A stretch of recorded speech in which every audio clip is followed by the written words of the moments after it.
Dirgahayu, Warta Kota yang ke-23. Oke, selamat pagi sahabat Warta Kota.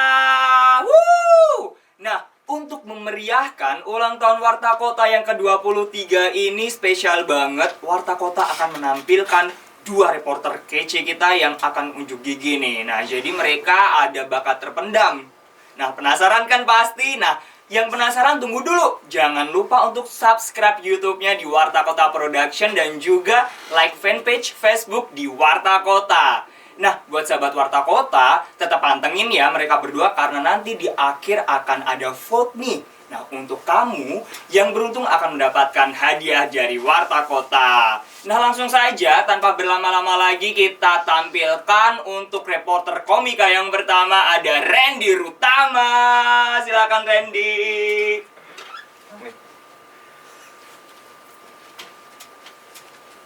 Terima kasih ya Mbak Leon. Mantap banget Mbak Leon. Lagi ada cashback hari apa nih? Ada lagi cashback, nggak ada ya? Oke, siap. Selamat pagi, selamat siang, selamat sore, dan selamat malam sahabat Warta Kota dimanapun kalian berada. Asik, biasa nge-live ya, sorry ya. Kenalin, nama saya Rinduta Putra, teman-teman. Saya anak yatim, kebetulan saya anak yatim. Saya ini hitungannya yatim junior. Iya, saya yatim U23 saya. Beneran ya? Minggu depan saya sparring lawan Villarreal ya. Minggu depan lagi baru lawan Kamboja gitu. Oke, saya jadi reporter ini baru ya. Sebenarnya menjadi reporter di Warta Kota itu impian saya sejak lama. Beneran ini ya, beneran. Pepet. Ya, impian saya sejak lama ya. Dulu didikan saya itu dari kecil emang dari orang tua saya itu harus jadi jurnalis reporter Warta Kota. Iya, beneran. Dulu nama saya ini bukan Randy Rutama Putra, tapi Randy Rutama wartakotalive.com. Gitu. Dulu kayak gitu. Nah, tapi kan akhirnya ganti lagi kan ya. Waktu kecil aja saya emang udah dididik gitu untuk mencetak Warta Kota. Makanya waktu kalau misalnya masih kecil nih, anak-anak ya, kalau misalnya nih mau tidur dibacain dongeng. Saya dibacain artikel hari ini dari Warta Kota. Iya bener. Dari korannya ya dulu ya. Iya, dari ya. koran, dulu koran kan. Iya, dibacain gitu. Kayak gitu ya. Jadi itu keluarga saya lah didikannya gitu. Nih ya, kalau misalnya saya saking cinta sama Warta Kota nih teman-teman, saking cintanya itu dada saya nih kalau di black nih di otopsi, wah di tengah-tengahnya tuh Logonya. Kompas Media Group gitu. Iya, karena saya saking cintanya Warta Kota gitu. Seperti itu gitu ya. Terus tadi sebelum kesini tuh saya dikabarin sama atasan di kantor kan di Warta Kota, katanya telepon, "Ren, jangan lupa ya nanti ada stand up battle gitu. Nanti ada hadiahnya gitu." Wah, hadiahnya nih kayaknya sih ini ya kan, apa pengangkatan ya, nggak tahu sih, itu kan katanya rencananya nggak tahu ya kan, pengangkatan atau apa nggak tahu, moga-moga aja kan. Karena jadi reporter tuh asal kalian tahu ya nih, mungkin teman-teman di rumah gitu, itu jadi reporter tuh ada serunya ada nggak enaknya gitu. Kalau misalnya serunya itu kita tuh sering begadang di pinggir jalan, nih rame gitu. Sampai tuh kalau di pinggir jalan tuh kan kadang tidur di mana aja gitu kan ya, banyak nyamuk gitu. Sampai nih ya, ada untungnya juga, saya jadi jurnalis jadi tahu gini, kegiatan nyamuk tuh dari suaranya. Ya, beneran. Jadi kalau misalnya ada suara nyamuk kayak gini kan ya, wah, itu nyamuk lagi ngenyet-nyet darah kita tuh. Ya, gitu. Kalau misalnya kayak, itu nyamuk lagi di kepala kita tuh, lagi di atas tuh, wah, tepak kayak gitu kan. Kalau misalnya suara kayak gini nih, itu nyamuk lagi naik ranking tuh, gitu. Kayak gitu ya. Terus apa lagi? Oh iya, jadi jadi jurnalis Warta Kota gitu ya. Kadang tuh suka suka sedih aja gitu. Kadang suka sedihnya tuh ketika dukanya itu kadang kalau misalkan ya libur kita kan nggak nentu ya, karena kan kita harus jurnalis kan harus mengabarkan informasi terkini terbaru gitu kan, jadi kita nggak boleh ketinggalan. Sampai waktu itu kemarin saya sempat liputan harus mudik di Majalengka gitu kan ya. Nah, ini tuh kadang orang tua saya tuh suka sedih kalau misalnya ninggalin saya relain buat pergi gitu kan. Sampai waktu itu orang tua saya udah ribet banget bener. Jadi waktu itu ditanyain kan, "Randy mau ke Majalengka?" "Iya, Ma." "Oh, jangan lupa itu celana dalamnya dibawa." "Iya, Ma." "Jangan lupa baju dalamnya dibawa." "Iya, Ma." "Itu SKCK juga jangan lupa dibawa." Gitu. Dalam hati gue kan gue mau liputan bukan daftar Bintara Polri ya kan ya. Ribet banget gitu. Itu orang tua gue tuh, tapi ya namanya juga sayang ya kan. Sayang gitu. Jadi ya enaknya jadi jurnalis itu kita bisa jalan-jalan kemana-mana, ya kan ya.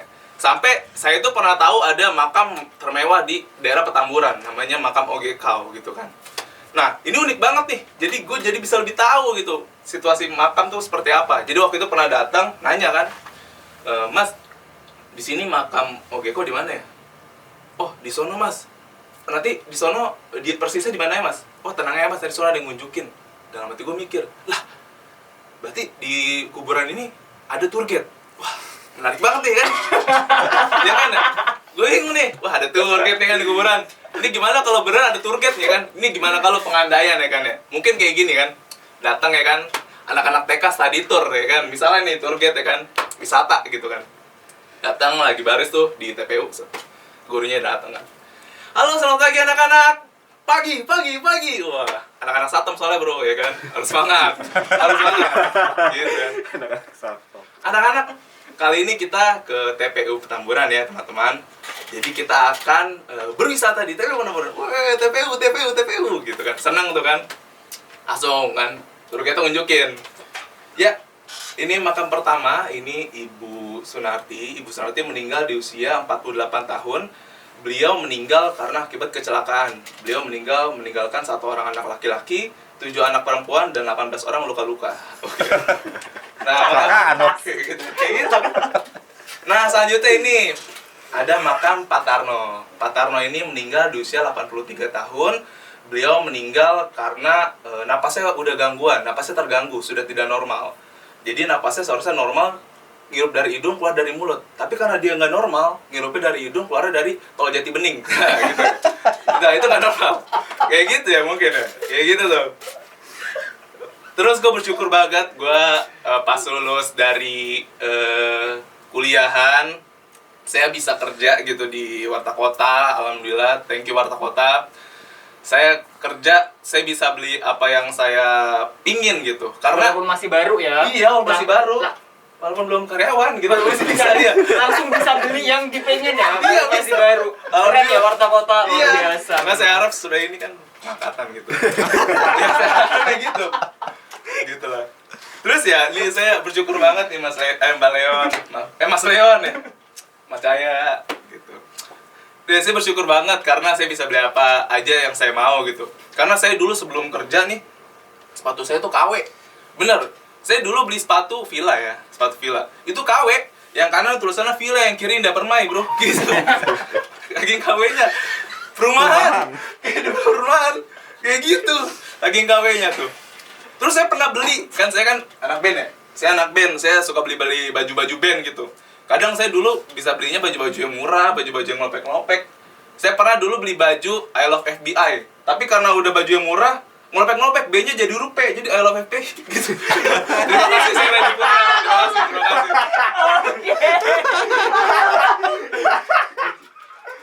Oke, pakai dulu. Oh, iya. Mas Randy. Makasih, Mbak Leon. Oke, thank you Mas Randy. Itu tadi salah satu reporter ya, reporter walaupun belum diangkat jadi karyawan ya, Ya. tapi tetap ada darah sejak lahir ya, darah Warta Kota sejak lahir. Lahir tahun berapa Mas Randy? Saya 99 sama. Oh pas ya, Iya. pas umurnya sama ya. Iya. Dengan harapan sebentar lagi diangkat ya. Betul. Oke. Saya harap itu. Ini berarti nggak peres ya? Nggak peres. Memang ada darah Warta Kota dari lahir ya. Realistis lah, Mas. Realistis. Iya, Mas. Sama hidupnya. Oke, langsung aja kita ke reporter komika yang kedua, ada Cahya Nugraha.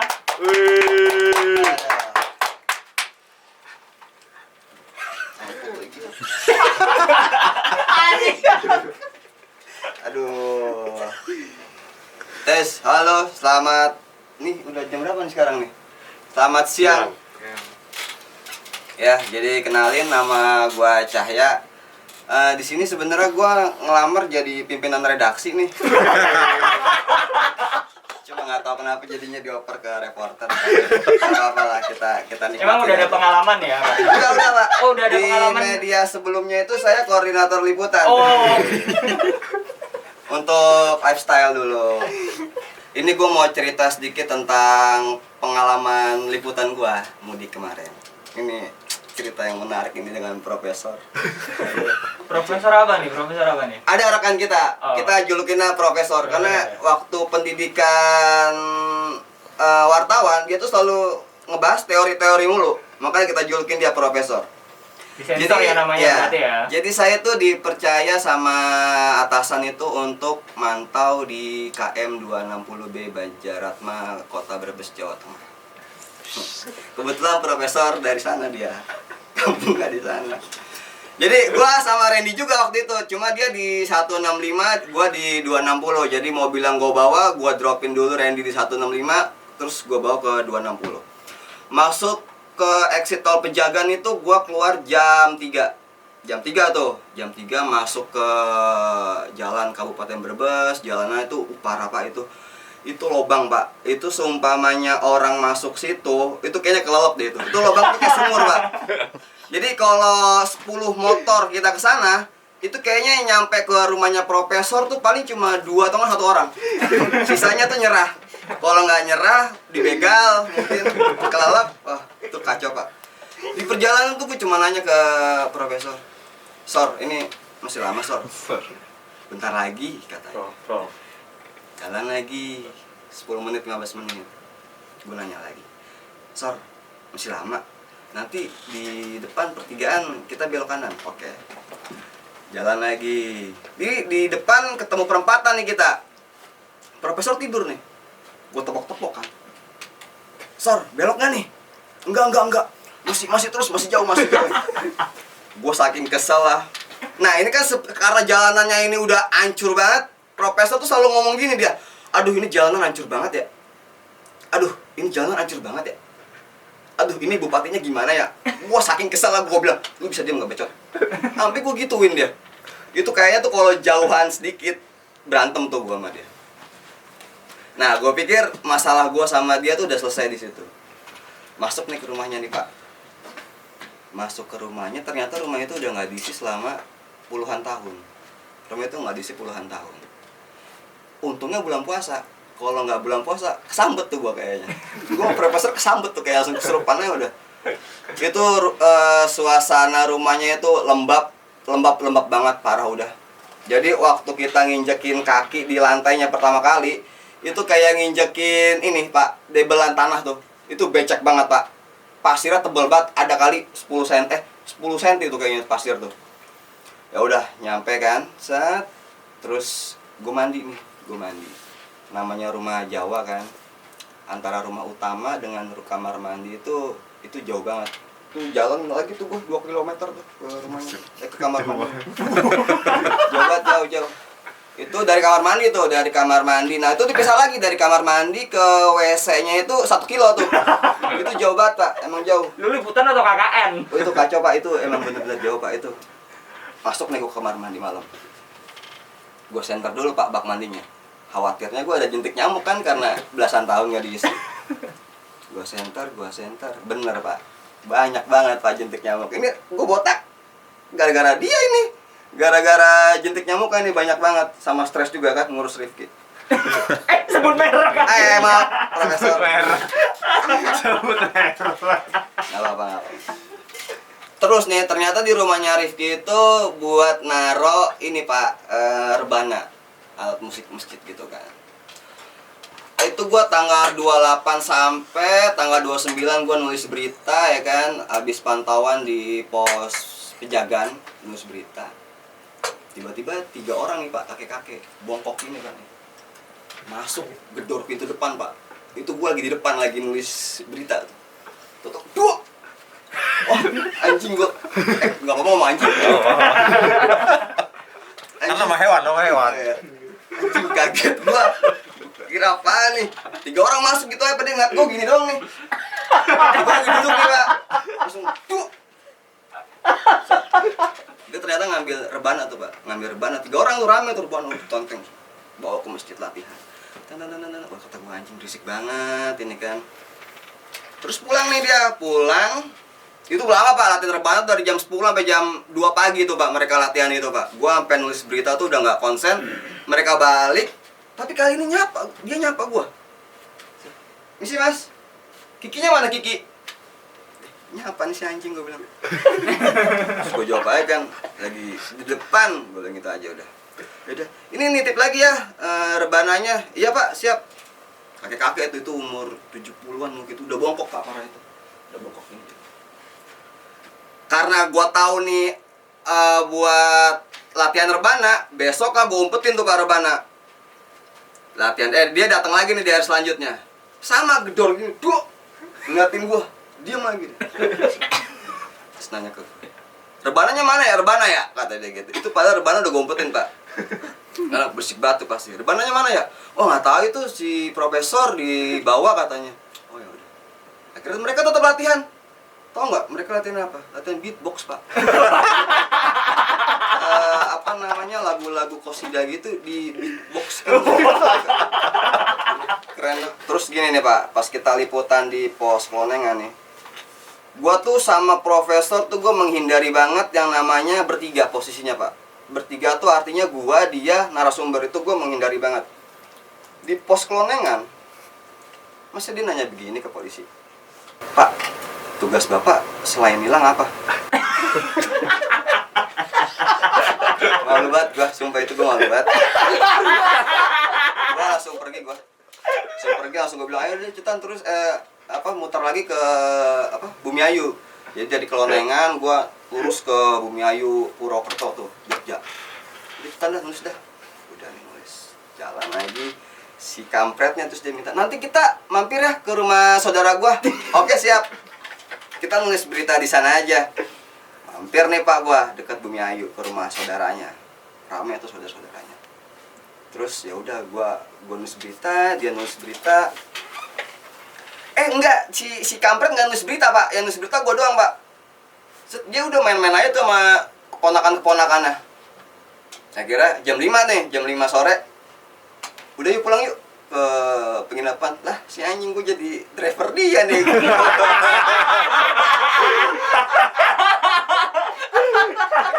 Akhirnya di sana Pak, yang nulis berita tuh gua doang aja udah. Dia di rumah saudaranya main sama keponakannya. Terus dia cuma nanya ke gua, "Udah lu nulis beritanya?" "Udah nih, gua tinggal satu lagi, ntar aja deh di penginapan aja. Bahannya juga udah ada, datanya." Ya udah, gua pikir lama si anjing nih jadi gua supirnya. Ini gua asumsi gua dijadiin supir sama dia tuh bukan karena itu aja Pak. Terus pas arah pulang nih kita makan di Pantura Cirebon. Kasihan kan gua sama dia. Dia belum buka nih ceritanya. "Lu buka dulu nggak? Makan dulu." "Oh boleh deh, boleh. Kita cari pecel," kata si profesor. Oke, ngelipir nih mobil ke mana, nyari pecel, dapat. Makan, tidur dia. Dia bilang sama gua, "Gua tidur dulu ya setengah jam ya." Ya si anjing. Gua yang bawa jadi dia yang tidur. Nah itu tuh gua report tuh ke Randy sama Ambon, gua fotoin. "Profesor tepar." Terus kata Ambon, "Dia tepar kenapa? Orang nggak kenapa-napa." Nggak tahu Bon, dia rentan kena angin dia soalnya. Dia kena AC mobil, masuk angin dia langsung itu. Liputan selanjutnya itu gue naik motor Pak, karena udah ada peningkatan arus mudik karena nggak memungkinkan bawa mobil. Gue bilang profesor, besok kita bawa motor aja ya." "Oh ya udah, boleh, soalnya besok nggak mungkin nih bawa mobil, macet parah pasti." Akhirnya kita bawa motor Pak. Bawa motor, udah kelar pokoknya bawa motor, kita pulang. Karena udah arusnya parah banget di Bumi Ayu tuh, macet untuk jalan desanya tuh. Dia pulang ngarahin lewat ngebelah hutan Pak di Kabupaten Brebes tuh. Jadi ada hutan lebat, itu ngebelah hutan. Itu kayaknya tuh lewat pada saat itu tuh kayak kita doang tuh berdua. Jangan gua gerutu tuh, gua bilang, "Lu nyari jalan nggak ada beneran dikit apa, Sor?" Gua bilang. "Ya kan lu tahu sendiri tadi macet, gua mendingan macet di jalan daripada dibegal ya kan." Jalan. Terus seperjalanan itu gua gerutu di situ doang Pak. Gue cuma bilang, "Lu nggak bisa nyari jalan yang bener apa Sor?" Nah udah nih, abis gue ngomong gitu, ini seperjalanan dia yang ngeluh Pak. Dia yang ngeluh. Dia yang milih jalan, dia ngeluh Dia ya. yang ngeluh Pak. Dia, "Aduh ini jalannya jauh banget ya. Aduh ini gimana sih ini jalannya? Oh banget, gede-gede banget." Udah Pak. Gue ngeluh di situ doang aja udah Pak. Gue jalanin aja. Udah tuh gue dibohongin mulu sama dia, gue udah sakit hati. Botak gue gara-gara dia. Stres gue mikirin dia. Makanya kemarin pas malam hari apa itu sebelum penugasan, gue ditelepon, "Kamu berangkat lagi ya ke 260?" "Oh siap Mas, tapi jangan tandem sama profesor ya." Kenapa emang? Aduh, sakit hati gua. Gua sampai botak. Sakit banget kepala gua. Tapi sialnya begonya gua tuh meski digituin, gua masih nanya soal jarak ke dia. Padahal gua tahu jawabannya nggak bakal bener.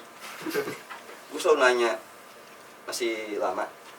Enggak, dikit lagi. Gua tahu padahal masih jauh. Tapi gua percaya aja udah. Terus ini jalannya masih panjang. Enggak, dikit lagi kok. Setengah jaman lagi lah. Terus gue tanya kan, karena dia selalu ngomong jarak yang dekat tapi ternyata jauh. Gue tanya, lu tuh ngukur jarak dari mana sih? Kok bisa jarak jauh lu bilang dekat? Ya gue tuh ngukurnya dari Ciluduk ke kantor. Kampret, gue bilang beda lah. Aduh, garing lagi anjing. Jadi nggak apa-apa, kita jalanin aja. Kalau tadi si anak yatim cerita tentang latar belakang keluarganya dan dirinya udah nempel dengan Warta Kota, ayah saya juga sebenarnya cinta dengan Warta Kota. Tapi bedanya ayah saya masih ada. Ayah saya masih ada, masih aktif. Ayah saya itu sekarang dinas di Kementerian Pertahanan. Beda ya? Beda. Udah nggak ada ya? Udah nggak ada. Aduh. Jadi dulu tuh setiap waktu gua masuk di SMP SMA kuliah, bokap gua tuh selalu ngomong gini. Setiap gua nonton film kartun nih, selalu ngomong, "Kamu tuh nonton apa sih? Nonton berita, baca berita. Itu kartun gak ada informasinya." Gue cuma bilang, "Iya Pak, iya Pak." Nah, sekarang nih gua udah jadi reporter, gua tahu isu-isu yang ada, bokap gua nonton kartun sekarang. Jadi kebalik. Ya gitulah namanya hidup kan, roda itu berputar. Kalau nggak berputar bocor tuh kayaknya. Terus selanjutnya keren banget sih untuk Warta Kota nih masih bertahan untuk korannya. Coba lu bayangin kalau Warta Kota nggak bertahan, apa orang tua yang kita baca? Paling dia cuma baca grup-grup WhatsApp ya kan. Tapi coba dibayangin kalau teknologi digital zaman dulu itu udah ada di zaman Fir'aun, zaman Abu Jahal. Bayangin ya. Itu kayaknya sosmed mereka tuh centang biru tuh. Iya nggak sih? Pasti tuh. Pasti sosmednya Fir'aun, Abu Jahal tuh centang-centang biru semua tuh. Banyak Terus, followernya soalnya. pasti banyak banget penggemar itu, Pak. Itu dia udah nggak butuh tuh namanya pengawal tuh. Nah, mau makan, mau apa juga tinggal Grab. Ya, Grabnya naik onta. Aduh anjing, lucu banget lagi. Aduh, Grab zaman Fir'aun naik onta. Aduh. Udah ada, Bang. Oke. Jadi tadi si anak yatim ini ya, si anak yatim lebih ke dia pamer bahwa darah Warta Kota. Nah, tapi yang satu ini lu anak piatu bukan? Oh enggak, gua masih Bukan. ada. Komplit ya, beda sama anak yatim ya. Nah, kalau yang satu ini lebih ke curhat tapi lebih ke cepu kayaknya ya. Lebih ke cepu. Lebih ke cepu. Kalau bisa Rifki dilempar jauh lagi. Parah. Oke, sahabat Warta Kota, itu tadi 2 reporter berbakat kita. Kembali lagi Leon ingetin buat sahabat Warta Kota, jangan lupa untuk vote siapa nih yang paling keren, ada Randy atau Cahya, karena yang jawaban paling menarik, jawaban yang paling oke akan dapat hadiah dari Warta Kota. Jangan lupa untuk subscribe YouTube-nya Warta Kota di Warta Kota Production dan juga like fanpage Facebook di Warta Kota. Nah, tetap pantengin YouTube-nya karena selain rangkaian acara ini akan ada acara berikutnya. Selamat pagi dan salam sehat semuanya.